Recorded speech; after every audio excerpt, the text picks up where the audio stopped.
আজকের যে আলোচনা, সেই আলোচনার বিষয় ভগৎ সিং এবং শোষণ মুক্তির সংগ্রাম। আজকের যে দিন, নিশ্চিতভাবেই ভগৎ সিং এর কথা এসছে, ভগৎ সিং এর কথা আসবে।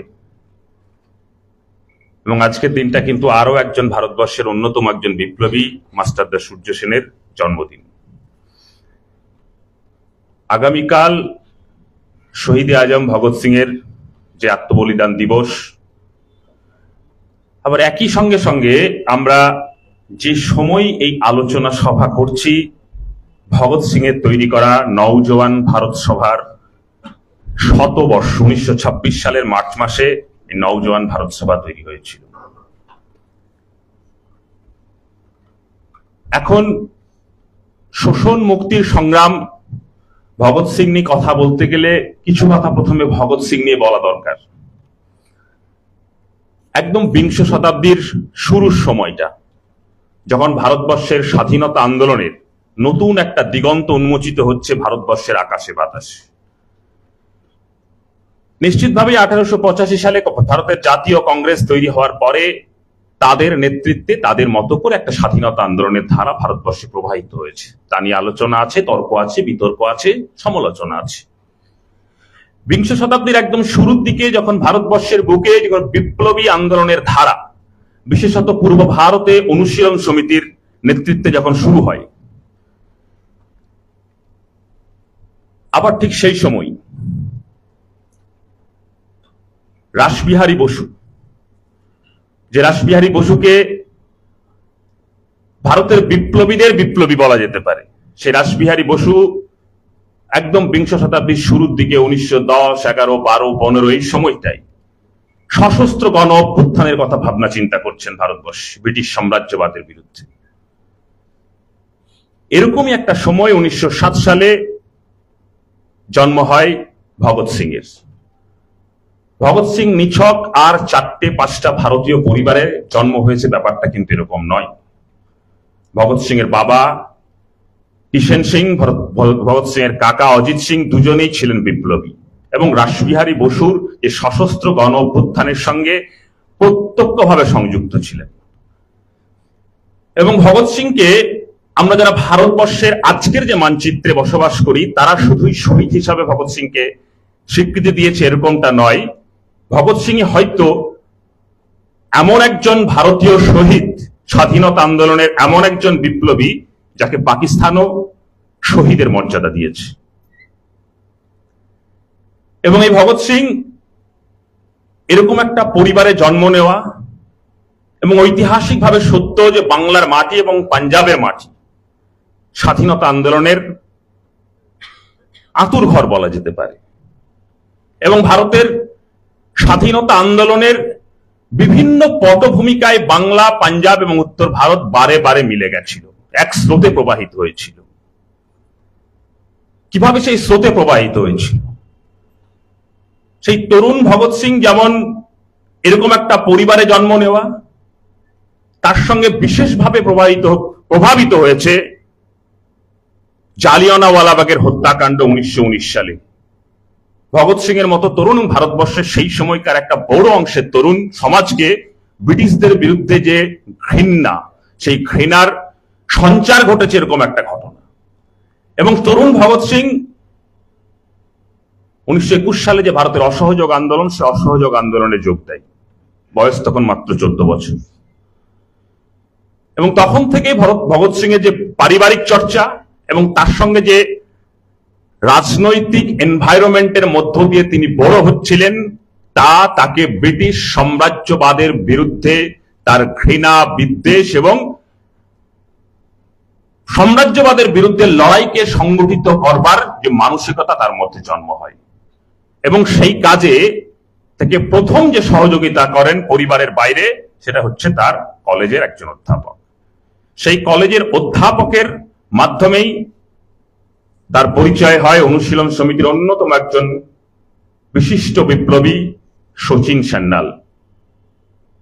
এই শচীন সান্যালই পরবর্তীকালে ভগৎ সিংকে নিয়ে গেছিলেন কানপুরে আর একজন বিখ্যাত অনুশীলন সমিতির বিপ্লবী যোগেশ চ্যাটার্জির কাছে।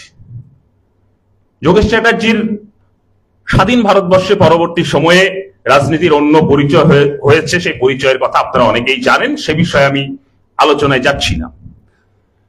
তাহলে ভারতবর্ষের বুকে যখন এই পূর্ব ভারতে অনুশীলন সমিতির বিপ্লবীরা যে ধারার মধ্য দিয়ে ভারতবর্ষের স্বাধীনতা সংগ্রামকে দেখছেন, ঠিক একই রকম ভাবে এই অনুশীলন সমিতির বিপ্লবীরা ভারতবর্ষের অন্য প্রান্তে, বিশেষ করে উত্তর ভারতে, সেই আন্দোলনের ধারাটাকে ছড়িয়ে দেওয়ার জন্য তাদের সঙ্গে সম্পর্ক তৈরি হচ্ছে HR এর, হিন্দুস্তান রিপাবলিক অ্যাসোসিয়েশন। এবং এই ভগৎ সিংদের সঙ্গে যোগেশ চ্যাটার্জিদের সম্পর্ক, শচীন সেননালদের সম্পর্ক, এই সম্পর্ক তাদের ধারা, তাদের চিন্তা চেতনার মধ্যেই তখন থেকে জন্ম নিচ্ছে। বিশেষ করে অনুশীলন সমিতি 1919-20 সাল থেকেই তাদের মধ্যে একটা বড় অংশের সমাজতান্ত্রিক ভারতবর্ষের স্বপ্ন, চিন্তা, চেতনা তারা সেই সময় শুরু করে, এবং নিশ্চিতভাবে তার প্রভাব রাশিয়ান রেভলিউশনের পরেই তাদের মধ্যে হয়েছে, এবং গোটা পৃথিবী জুড়ে এই চর্চার আরো বেশি ব্যাপ্তি বেড়েছে নিশ্চিতভাবে 1917 সালে রাশিয়ান রেভলিউশনের পরে। এবং তরুণ ভগৎ সিংকে এই যোগেশ চ্যাটার্জি, শচীন সেননালদের এই সমাজতান্ত্রিক চিন্তা, চেতনার ভাবনাকে বিশেষভাবে উদ্বুদ্ধ করেছিল। এবং সেই উদ্বুদ্ধ করার কারণেই 1928 সালে যখন যোগেশ চ্যাটার্জিরা জেলে, শচীন সেননালরা জেলে কাকুরি ষড়যন্ত্র মামলার জন্য, তখন এই ভগৎ সিংদের নেতৃত্বে, চন্দ্রশেখর আজাদের নেতৃত্বেই HR হয়ে যাচ্ছে HSRA। HR এর সঙ্গে সোশ্যালিস্ট কথাটা যুক্ত হয়ে যাচ্ছে। এবং তার পরবর্তী যে ইতিহাস আমরা প্রত্যেকেই জানি, শুভম বলল, আমি রিপিট করছি না। ভগৎ সিং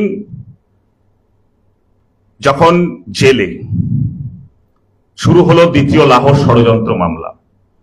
বিপ্লবী যতীন দাস টানা 62 দিন অনশনের পরে মৃত্যু। ভগৎ সিং জেলে বসে তার চিন্তা চেতনায় এতটাই বিজ্ঞান মনস্কতা হয়েছে, তিনি সেই জেলে বসে সেই তরুণ বয়সেই তিনি লিখছেন কেন আমি নাস্তিক। হয়তো ভগৎ সিং বলতে চেয়েছেন ভারতবর্ষকে সেই সময়ে দাঁড়িয়ে, যদি বিজ্ঞান মনস্ক একজন মানুষ হিসাবে কেউ তৈরি হয়, তার মধ্যে ধর্মভীরুতা বা ধার্মিকতা এটার আর সম্পর্ক থাকবে না, কারণ দুটোর সঙ্গে পরস্পর বিরোধী। এবং এই তরুণ ভগৎ সিংকে যখন বলছে, লাহোর ষড়যন্ত্র দ্বিতীয় যে মামলা শুরু হয়েছে, সেই মামলা শুরু হওয়ার সময় ট্রাইব্যুনালে যখন ভগৎ সিংকে এবং তার সাথীদেরকে বলছে আত্মপক্ষ সমর্থনের জন্য, সেদিন ভগৎ সিং দীপ্ত কণ্ঠে কথাই জানাচ্ছে যে আমি শুধুমাত্র ভারতবর্ষের স্বাধীনতার জন্য লড়াই করছি না, ভারতবর্ষের অর্থনৈতিক স্বাধীনতা, সামাজিক স্বাধীনতা, ভারতবর্ষের রাজনৈতিক স্বাধীনতার মধ্যে নতুন ভারত পুনর্গঠনের কাজের জন্যই ভারতের স্বাধীনতা করছি, এই লড়াইটা লড়ছি। এবং সেই লড়াইয়ের মধ্য দিয়েই, তার ভাবনার মধ্য দিয়েই নতুন ভারতবর্ষ গড়ে তুলবার ভাবনা আছে, যে সমাজতান্ত্রিক চিন্তা চেতনার প্রতি আজও আমরা যারা প্রত্যয়ী। এবং এই তরুণ ভগৎ সিং যখন ফাঁসির মঞ্চের সামনে দাঁড়িয়ে, তখন তিনি গাইছেন, কভি वो दिन भी आएगा जब हम आजाद होंगे, जब अपना ही आसमान होंगे, अपना ही जमीन होंगे। এই যে ভগৎ সিং এর সেই সময়ে দাঁড়িয়ে 1931 সাল বা তার আশেপাশের যে সময়গুলোতে ভগৎ সিং যে সমাজতন্ত্রের ভাবনা তার মধ্যে এসেছিল, নিশ্চিতভাবে ভগৎ সিং প্রথম এই সমাজতন্ত্রের ভাবনা ভারতবর্ষের মাটিতে বা পৃথিবীর মাটিতে প্রথম চর্চা করেননি। আসলে এই শোষণ, বঞ্চনা, তা থেকে মুক্তির এই ভাবনা চিন্তার থেকেই সমাজতন্ত্রের ভাবনা চিন্তা, এবং গোটা পৃথিবীর বুকে দাঁড়িয়ে থেকে এই চর্চার প্রথম নিশ্চিতভাবে শুরু হয় মার্কস এবং এঙ্গেলের হাত ধরে। 1848 সালের 21শে ফেব্রুয়ারি কমিউনিস্ট ইস্তাহার যখন প্রকাশ হয়, সেই কমিউনিস্ট ইস্তাহার প্রকাশের মধ্য দিয়েই গোটা পৃথিবী জুড়ে মানুষের মধ্যে দুটো শ্রেণী আছে, সেই শ্রেণীর ধারণা পৃথিবীর মানুষের সামনে প্রথম আসে। এক দলের আছে, এক দলের নেই। যাদের আছে তারা খাবে, পড়বে, একথা ঠিক, যাদের আছে তারা খাবে, তারা পড়বে, কিন্তু যাদের নেই তারা কি খাবে না, তারা কি পড়বে না? আর যাদের নেই তাদের কেন নেই, এই কেন নেই এই প্রশ্নটা ভাবিয়েছিল মার্কস এবং এঙ্গেল 1848 সালে 21শে ফেব্রুয়ারি যে কমিউনিস্ট ইস্তাহার প্রকাশ করেছে তার মধ্য দিয়ে। তার চর্চা গোটা বিশ্বজুড়ে তারপর থেকেই শুরু হয়েছে।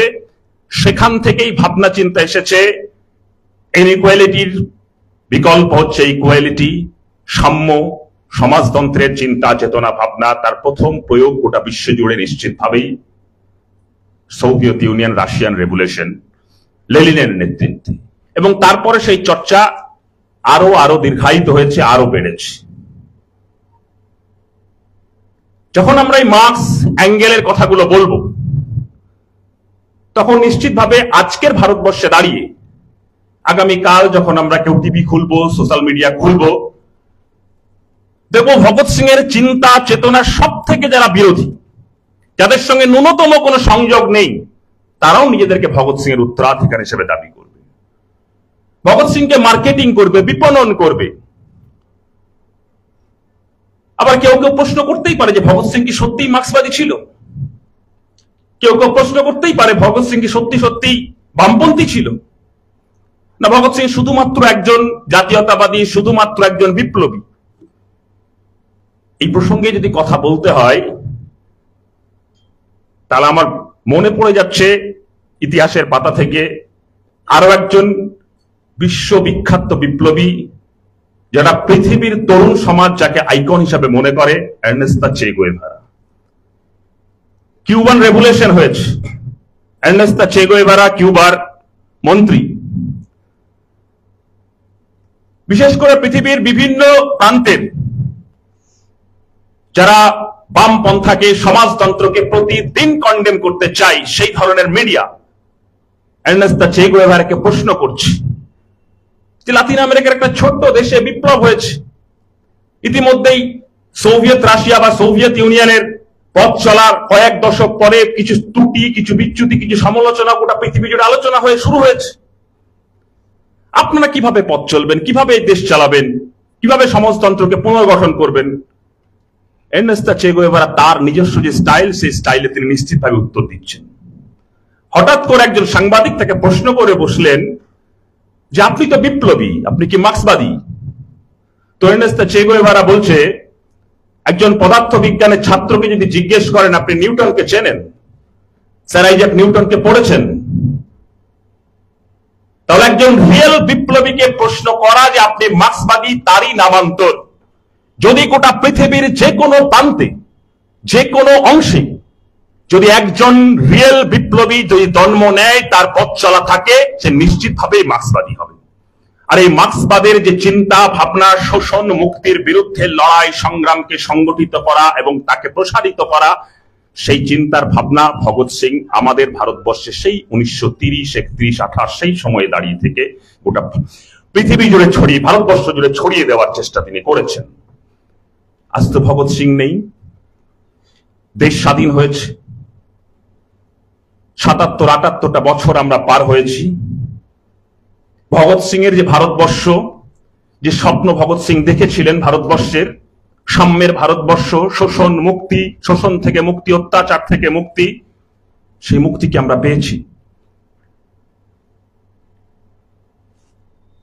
1990-91 সালে যখন ভারতবর্ষের বুকে নয়া উদারবাদী অর্থনীতির যখন আগমন হয়, যারা নয়া উদারবাদী অর্থনীতির যারা প্রবক্তা, তারা ঢাক ঢোল পিটিয়ে সেই সময় যেমন গোটা বিশ্বে এবং ভারতবর্ষের যারা প্রবক্তা, তারা বলেছিল ইনইকুয়ালিটি চলে যাবে, নয়া উদারবাদ আসবে, বিশ্বায়ন, পুঁজির রমরমা হলে মানুষের মধ্যে যন্ত্রণা, দারিদ্রতা, দুঃখ থাকবে না। এই তো বছর দুয়েক আগে যারা আজকের দিনের এই নয়া উদারবাদী অর্থনীতির প্রবক্তা, যারা তাদের পেটোয়া যারা ইন্টেলেকচুয়াল, তারা বলছে 9-এর দশকে ভারতবর্ষ জুড়ে 30% মানুষ ছিল যারা দারিদ্র সীমার নিচে বসবাস করত। আজকে 2022 সালে এসে দাঁড়িয়ে নাকি সংখ্যাটা 10% হয়েছে। কিন্তু চিত্রটা কি তাই আসলে? প্রভাত পট্টনায়ক বলছেন তার নিজের বই বলছে বিশ্ব ব্যাংক এই চিত্র, এই তথ্যটা তৈরি করছে যাদের $1.9 সর্বোচ্চ খরচ করবার ক্ষমতা থাকে প্রতিদিন, তারা নাকি সবাই মোটামুটি সচ্ছল, আর তার নিচে যারা খরচ করার ক্ষমতা তারা সবাই দারিদ্র সীমার নিচে বসবাস করে। এই সংখ্যাটা কত? 100 টাকারও কম ভারতবর্ষের বুকে। ভারতবর্ষে আজকে 100 টাকা দৈনিক রোজগারে 4 থেকে 5 জনের পরিবার। বিশ্ব ব্যাংকের হিসাবেও এই সংখ্যাটা হচ্ছে 12% ভারতবর্ষে দরিদ্র সীমার নিচে বসবাস করে। আর আপনি একটু দেখুন যে আজকের ভারতবর্ষ, আজকের বাজার, আজকের শিক্ষার খরচ, স্বাস্থ্যের খরচ যে জায়গায় গিয়ে পৌঁছেছে, সেখানে এই $1.9 রোজগার করলে প্রতিদিন একটা 4 সদস্য 5 সদস্যের পরিবার 3 বেলা খেতে পাওয়া তো অনেক দূরের কথা, 1 বেলা খাওয়া খুব কঠিন হয়ে যাবে। সেজন্যই হাঙ্গার ইন্ডেক্সে ভারতের স্থান আজকে 127টা দেশের মধ্যে 105 নম্বরে। একই রকম ভাবে যদি কতগুলো তথ্য বলি, ভারতবর্ষে আজকে ইন্টারনেট ব্যবহার করে মাত্র 55% মানুষের সঙ্গে ইন্টারনেটের কানেকশন আছে, সম্পর্ক আছে। তারপরে তার ইন্টারনেটের অ্যাক্সেস প্রতি মাসে তার রেগুলারিটি রাখার জন্য যে খরচ করবার সাধ্য সামর্থ্যটা পরের প্রশ্ন। এই বাইরের যে 45% মানুষের সঙ্গে এখন ইন্টারনেটের কোনো পরিচয় হয়নি। বলছে ভারতবর্ষের প্রাপ্ত বয়স্ক এখনো পর্যন্ত 78% মানুষের ব্যাংক অ্যাকাউন্ট আছে, যদিও 2012-13 সালের পর থেকে এই সংখ্যাটা প্রায় 35% ইনক্রিজ করেছে। সেটা কি করে করেছে আমরা সবাই জানি। বিভিন্ন প্রকল্পের নাম করে, জিরো ব্যালেন্সের অ্যাকাউন্ট খোলার নাম করে যে সরকারি যে সমস্ত ঘোষণাগুলো হয়েছে, দিল্লি থেকে হয়েছে, কলকাতা থেকে হয়েছে, এবং পরবর্তীকালে ব্যাংকের অ্যাকাউন্টটা ওপেন হওয়ার পরে সেই অ্যাকাউন্টের যে সমস্ত প্রতিশ্রুতিগুলো ছিল সেগুলো নিয়েও আমরা সবাই জানি। এখনো পর্যন্ত 2011 সালের সেন্সাস অনুযায়ী আমাদের এই ভারতবর্ষে প্রায় 2 মিলিয়ন মানুষের কোনো ঘর বাড়ি নেই। এগুলোই তো ইনইকুয়ালিটি। এই শোষণ, বঞ্চনা আর বিরুদ্ধেই আমাদের লড়াই। গোটা ভারতবর্ষ জুড়ে এই শোষণ, অত্যাচার, বঞ্চনা প্রতিদিন বেড়ে চলেছে। স্বাধীন ভারতবর্ষের 47-এর 15ই আগস্টেও যেমন ছিল, আজকে 2025 সালেও আছে। কখনো শাসকের পরিবর্তন হয়েছে এবং শাসকের পরিবর্তন হওয়ার সূত্র ধরে সেই শাসকের মোটিভ অনুসারে এই শোষণ, অত্যাচারের পদ্ধতি, কৌশলগুলো বদলেছে। আর ভগৎ সিং এই শোষণ মুক্তির সংগ্রামের বিরুদ্ধেই তার লড়াইয়ের কথা, লড়াইয়ের দিকটা বারে বারে বলেছিল। আজকের ভারতবর্ষ জুড়ে যখন এত অসাম্য, এত ইনইকুয়ালিটি, শিক্ষায় আজকে অসাম্য, এবং সেই ডিসক্রিমিনেশনকে, সেই বৈষম্যকে বাড়ানোর জন্য আমাদের কেন্দ্রের সরকার 2020 সালের সেপ্টেম্বর মাসে নতুন জাতীয় শিক্ষানীতি নিয়ে এসেছে, যার বিরুদ্ধে ডিএসও তো বটেই, সমস্ত বামপন্থী ছাত্র সংগঠনগুলো সেই নিউ এডুকেশন পলিসি বাতিলের দাবিতে আজও সেই লড়াইটা চলছে। এই লড়াইয়ের পথ ভগৎ সিং এর পথই লড়াই, কারণ সবার জন্য শিক্ষা চাই। ভারতবর্ষের মানুষের কাছে আজকে স্বাস্থ্যের যে খরচ, সেই খরচের জায়গাটা কোথায় গিয়ে পৌঁছেছে? এক দলের হাতে কিছু টাকা পয়সা আছে, যারা বেসরকারি যে স্বাস্থ্য ব্যবস্থা, সেই স্বাস্থ্য ব্যবস্থায় নিজেদের যে সুযোগ, সেই সুযোগগুলো গ্রহণ করছে। উল্টো দিকে দাঁড়িয়ে থেকে স্বাস্থ্যের কি বেহাল অবস্থা আমরা পশ্চিমবঙ্গের বুকে দাঁড়িয়ে দেখতে পাই, ভারতবর্ষের বুকে দাঁড়িয়ে দেখতে পাই। চোখে আঙুল দিয়ে 2020 সালের করোনা আমাদেরকে দেখিয়ে দিয়েছে। এই অসাম্যের বিরুদ্ধেই আমাদের লড়াই। এই লড়াইটাই লড়তে হবে ভগৎ সিং এর পথে, ভগৎ সিং এর দেখানোর পথে। আর এই লড়াইটাকে দুর্বল করে দেওয়ার জন্যই আজকে গোটা ভারতবর্ষ শুধু নয়, গোটা পৃথিবী জুড়ে এই লড়াইটাকে দুর্বল করে দেওয়ার জন্য যে অতি দক্ষিণপন্থী রাজনৈতিক শক্তিগুলোর উত্থান হয়েছে, তারা শুধুমাত্র নতুন নতুন এজেন্ডা, নতুন নতুন ইস্যু নিয়ে আমাদেরকে ভুলিয়ে দিতে চাইছে। ভারতবর্ষের বুকে আমরা দেখছি সেখানে ধর্মের কথা, জাতের কথা পিছিয়ে দিচ্ছে, আমাদেরকে 300 বছর পিছনে ঔরঙ্গজেবের কবরস্থান নিয়ে আলোচনা করবার দিকে ঢুকিয়ে দিচ্ছে, আমাদেরকে ঢুকিয়ে দিচ্ছে সম্বলের মসজিদ নিয়ে, আজমির শরীফ নিয়ে। এবং একই রকম ভাবে দেখছি বিশ্ব রাজনীতিতে আজকে উত্থান।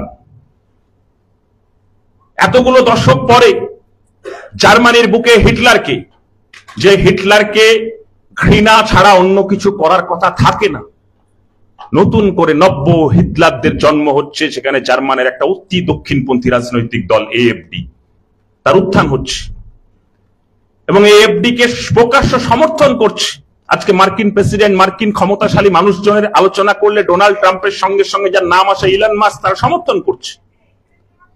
এই জায়গায় দাঁড়িয়ে থেকে দক্ষিণপন্থী যে শক্তিগুলো, বিভেদকামী শক্তিগুলো, তারা ঐক্যবদ্ধ। আর তারা প্রতিদিন এই শোষিত, অত্যাচারিত, বঞ্চিত জনগণকে, গোটা বিশ্ব জুড়ে এই জনগণকে তারা প্রতিদিন ভাগ করে দেওয়ার জন্য তারা নতুন নতুন ফন্দি খুঁজছে। ধর্মের ফন্দি, ভাষার ফন্দি, জাতের ফন্দি, একের পর এক ফন্দি খুঁজছে, সেই ফন্দির মধ্য দিয়ে ভাগ করে দিতে চাইছে। এবং ভারতবর্ষ আজকে নতুন করে একটা বিচরণ ভূমিতে পরিণত হয়েছে। ধর্মের নামে ভারতবর্ষকে, ভারতের ডাইভার্সিটিকে ভেঙে দেওয়া, ধ্বংস করে দেওয়া, ভারতের বৌদ্ধবাদকে ধ্বংস করে দেওয়ার একটা খেলা চলছে। আপাত দৃষ্টিতে মনে হচ্ছে লড়াইটা খুব কঠিন, আপাত দৃষ্টিতে মনে হচ্ছে লড়াইটা খুব কঠিন। ওদের বিরুদ্ধে লড়বো কি করে? ওরা প্রতিটা মুহূর্তে, প্রতিটা কথায়, প্রতিটা ভাষায় যেভাবে আমাদেরকে বিভাজিত করছে। আমি একদম শেষ করব যে কথা বলে, আপাত দৃষ্টিতে হ্যাঁ সত্যিই লড়াইটা কঠিন, কিন্তু এই লড়াইটা লড়তে হবে ভগৎ সিং এর পথে, ভগৎ সিং এর চিন্তা চেতনার মধ্য দিয়ে। আমি জানি না আপনারা সবাই আমার সঙ্গে একমত হবেন কি হবেন না। আমি একটা ছোট্ট উদাহরণ দিতে চাই। আমি ব্যক্তিগতভাবে বিশ্বাস করি ভীষণভাবে, ইতিহাসের পাতার বিভিন্ন ঘটনা থেকেই কিছু কিছু বিশ্বাস তো নিশ্চিতভাবেই জন্মায়। আজকে যখন বাংলার বুকে দাঁড়িয়ে থেকে শুভম বারবার রামনবমীর কথা বলছিল, একই রকম ভাবে অস্বীকার করার জায়গা নেই আমাদের পাশের দেশ বাংলাদেশ। সেখানেও মৌলবাদী শক্তিগুলোর নতুন করে তারা অক্সিজেন পেয়েছে এবং আমাদের গোটা ভারতবর্ষ জুড়ে একটা, প্রত্যেকটা ধর্মের মধ্যে, শুধুমাত্র যদি আমি বলি হিন্দুদের মধ্যে হচ্ছে যে হিন্দুদেরকে ঐক্যবদ্ধ হতে হবে, ব্যাপারটা এরকম নয়। ভারতবর্ষের বুকে দাঁড়িয়ে মুসলিমরা, তাদের যারা ধর্মীয় গুরু, তারাও বলছে আমাদেরকে ঐক্যবদ্ধ হতে হবে। এই যে কেন ঐক্যবদ্ধ হতে হবে? কারণ তাদের কারোরই কনসার্ন নেই শোষণ মুক্তি সংগ্রামের বিরুদ্ধে লড়াইটা লড়ার। তাদের কনসার্ন হচ্ছে কোন একটা জায়গা থেকে তারা শাসকের সুবিধা করে দেওয়ার জন্য, শাসকের প্রতিদিনের অপদার্থতা, ব্যর্থতা, আমার আপনার শিক্ষা, স্বাস্থ্য, কর্মসংস্থান, এই প্রশ্নগুলোকে ভুলিয়ে দেওয়ার জন্য। যে কথাটা আমি বলছি যে আপনারা আমার সঙ্গে একমত নাও হতে পারেন, একদম ফিরে যান 1947 সালের আগস্ট মাস। দেশ তো আমাদের 15 আগস্ট স্বাধীন হয়েছিল, কিন্তু আমরা আমাদের দেশ তো পাইনি, দেশ তো ভাগ হয়েছিল। সেই ভাগের প্রশ্নে কাদের কি ভূমিকা ছিল তা নিয়ে অজস্র প্রশ্ন থাকতে পারে, সেটা এখানে আলোচনার বিষয় নয়। কিন্তু একটা মোটা দাগে যদি আমরা দেখি, একটা থিওলজিক্যাল কনসেপ্টের উপরে ভিত্তি করে পাকিস্তান তৈরি হয়েছিল এবং এই ধর্ম বিশ্বাস তাদেরকে এমন একটা জায়গায় নিয়ে গেছিল, 2000 কিলোমিটার দূর, লাহোর থেকে ঢাকা, তারা একসঙ্গে থাকতে চেয়েছিল। এবং ইতিহাসের পাতায় কথা তো অসত্য নয়।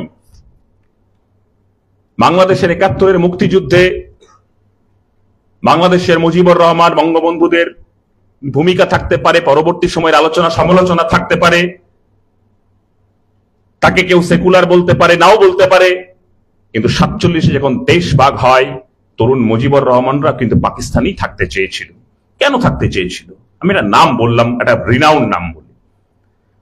আসলে তারা মনে করেছিল পাকিস্তান একটা মুসলিমদের দেশ, শাসক মুসলিম, তাহলে পাকিস্তানের শাসকরা মুসলিম হলে আমরা যারা পূর্ব পাকিস্তানে বসবাস করি আমাদের এক সুরে একভাবে গেঁথে রাখবে, এই বিশ্বাস থেকেই তো তারা থাকতে চেয়েছিল। কিন্তু কতদিন থাকতে পেরেছিল?